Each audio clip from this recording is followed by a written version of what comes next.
Mr. Lowe, questions? Yes. Was this your first DUI checkpoint? Yes. When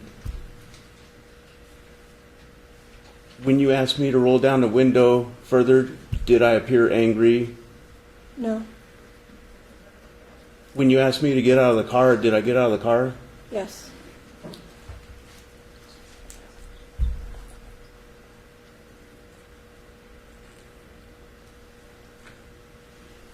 Or when you asked me to, were you able to communicate with me with my window down partially? Yes. When I stepped out of the car, was I handcuffed? No.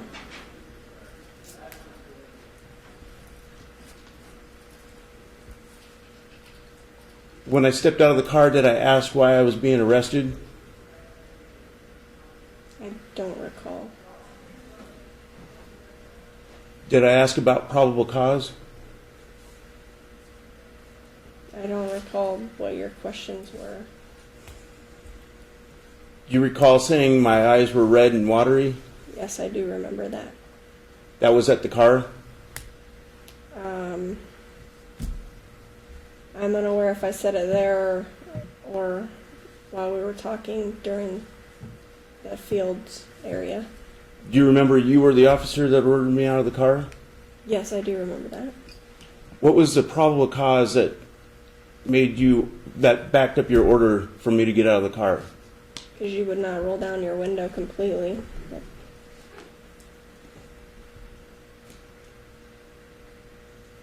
Are you aware of a law that requires me to roll down my window? Or were you at that time? Yes. Can you state that law? I don't.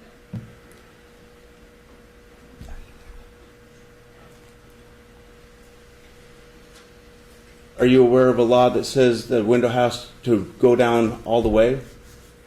I believe that's what it states in the checkpoint law. Is that an NRS? I believe it is an NRS. And it specifically talks about the window? I'm not exactly sure exactly how it reads. You said you drove my vehicle away from sight on the street. That is correct. Is there a reason you didn't order me to pull into the parking lot? Because we don't do that.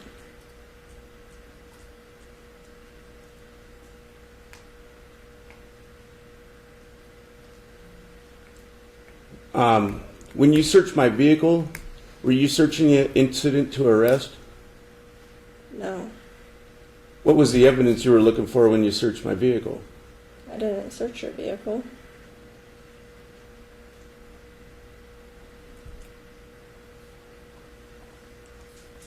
You didn't have the rear doors of my pickup open? I don't recall. I may have. I'm not sure. The passenger side too?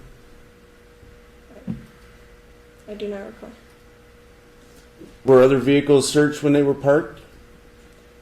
If the person is under arrest and we have to tow the vehicle, yes, we do conduct an inventory, and I do not recall if I did an inventory of your vehicle. So,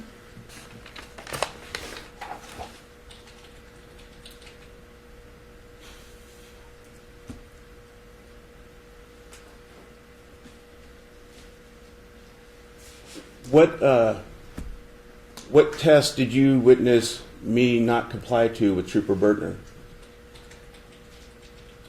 specifically, I don't recall. I mean, I wasn't. That was her duty to do that with you. So you don't know what tests I was ordered to do? I know what tests she probably asked you to do because they're standard tests. But you didn't witness any of that, so you didn't witness any tests? Or the request of any tests? I don't recall because I was parking your car and dealing with the gun thing, so I'm not sure. I don't recall where I actually came back and what portion of the test that Trooper Berner was on. Was the serial number of my gun run, Yes. was that as evidence of a crime? No, it's checking to make sure that it wasn't stolen. Is it department policy to search serial number as absent a crime? I'm unaware of that.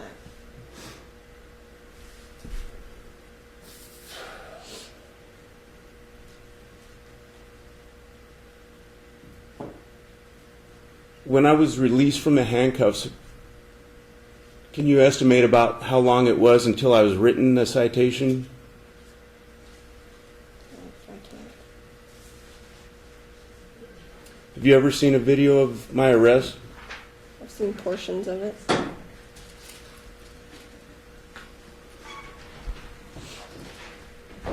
Have you seen the part where you and Trooper Bertner and I are at the back of my pickup after I was given my belongings back, my property?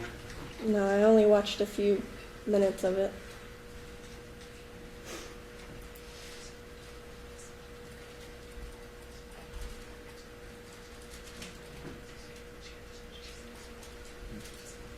When did you suspect me of drinking When you or wouldn't being roll down, intoxicated? when you wouldn't roll down the window and your eyes were bloodshot and watery.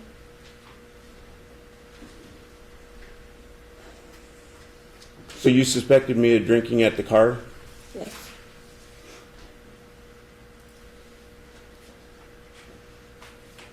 Did that have any bearing on you asking me to, or ordering me out of the car? Well, not complying with rolling down the window. So the red watery eyes didn't have anything. It was all about. It's all has a play. Okay. Comes into play.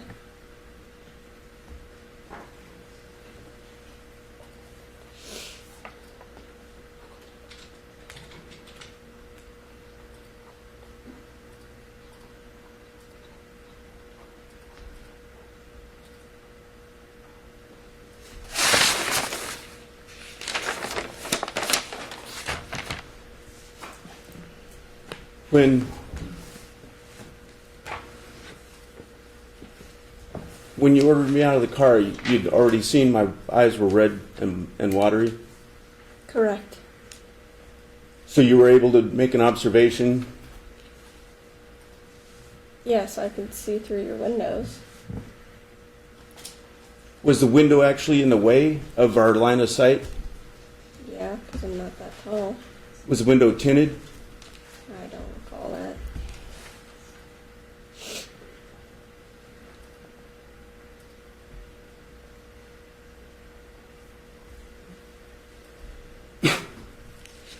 When you saw that my eyes were watery and bloodshot, wouldn't you have asked me to step out of the car either way? Yeah, I would have.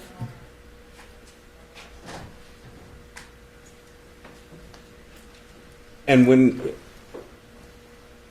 when I stepped out, did I offer any resistance? No. Did I try to hide the fact that I was open carrying a weapon? No, you did not. I think that'll be all. City? Just have one question.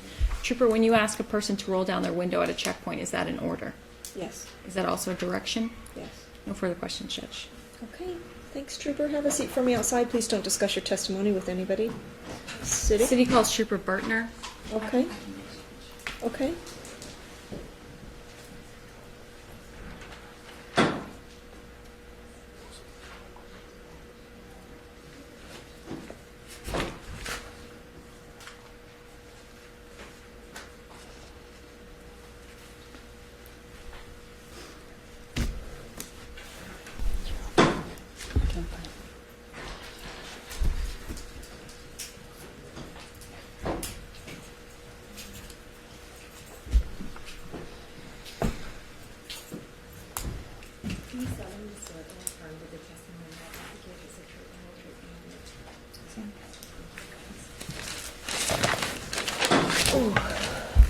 Trooper Burtner, could you please state your name and spell your last for the record? Brittany Burtner, last of Burtner. And Trooper, who do you work for? Nevada Highway Patrol. How long have you been so employed? May will be 4 years. Were you working on February 5th, 2011? No, it should be February 6th. That's happened a couple times. Was that a day that a checkpoint was set up? Yes, ma'am. Did the checkpoint start the day prior? It was on Super Bowl Sunday. Would it surprise you to know that there's been testimony that it was actually set up on February 5th going into February 6th? Oh, it could possibly. I wasn't there until the 6th, though. Okay, you arrived on scene on the 6th. Yes, ma'am. What hours are you typically working at that time? To be honest with you, I don't remember what time the DUI checkpoint started. Was it early morning? No, ma'am. Okay. Did you write a report? Yes, ma'am. Okay. And was this checkpoint conducted at Cheyenne and Tenaya relatively? Yes, ma'am. Is that within the city of Las Vegas? Yes, ma'am. Did you have the opportunity to come into contact with a David Stillwell? Yes, ma'am. Did you see him in the courtroom today? Yes, ma'am. Okay. Could you please point to him and describe an article of clothing that he's wearing? Business suit with a yellow shirt and tie. Let the record reflect identification of the defendant. It will. Trooper, did you come into contact with Mr. Stillwell at the checkpoint? Yes, ma'am. Can you describe how you initially came into contact with him? Yes, ma'am. We were doing our DUI checkpoint. Each car would stop with a individual that was there, an officer. Trooper Lewis, or Trooper Brazenhan, came in contact first. I was in front of her to the side. I had a car that I was conducting with, and she asked for my assistance and another Metro's assistance officer to help us with the subject. So that's when I made contact with him. We brought him out of the vehicle. Let me stop you right there. Yes, ma'am. Do you know why you were brought over to get into contact with the defendant? Yes, ma'am. Why is that? He wouldn't comply with the DUI checkpoint by not rolling his window down. Okay. So at the time that you got to the window, could you see the defendant inside the car? Yes, ma'am. Was he eventually ordered out of the car? Yes, ma'am. Okay. Can you tell the court what happened from there? After he was ordered out of the vehicle, which he did, he complied with that. They gained control. What we noticed was that he had a gun on his waist that was open carry, which you're allowed to have. But due to our safety, what we did was went ahead and took control of his wrist, and I took the I took the gun. And then I took possession of, or control of, Mr. Stillwell, and Trooper Lewis then took possession of the gun. Okay. Did you make any initial observations of the defendant's demeanor? He did have bloodshot watery eyes. He did have the watery eyes, and that was that's a clue for under the intoxication possibly.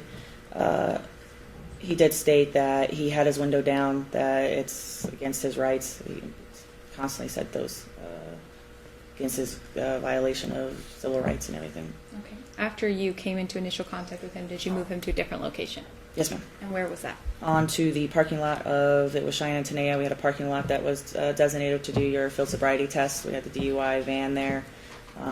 Other officers, we had the nurses to do the blood affidavits or the breath samples, any of that. So we would move them from the road.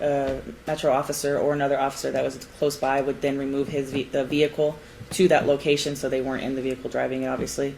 And then we escorted them to the parking lot to conduct our field sobriety test. If you observed bloodshot or watery eyes on any driver, would you ask them to get out of the vehicle? Yes, ma'am. In this case, when you moved Mr.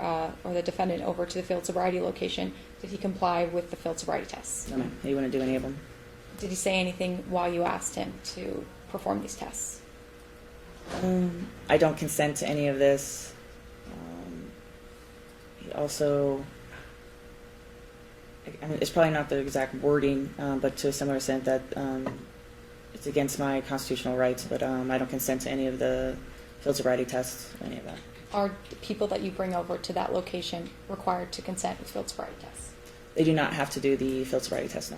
If a person denies taking the field sobriety test, what do you then do? The next thing is if I have clues that state that they could possibly be under the influence and they refuse to do the field sobriety test, which they are allowed to, they cannot refuse a preliminary breath test, because I need to make sure that since you're not following with my clues or not doing the test, then I need another thing that is evidentiary that can go into court to say, yes, he is not under the influence, there's blowing zeros, or yes, he is over the influence.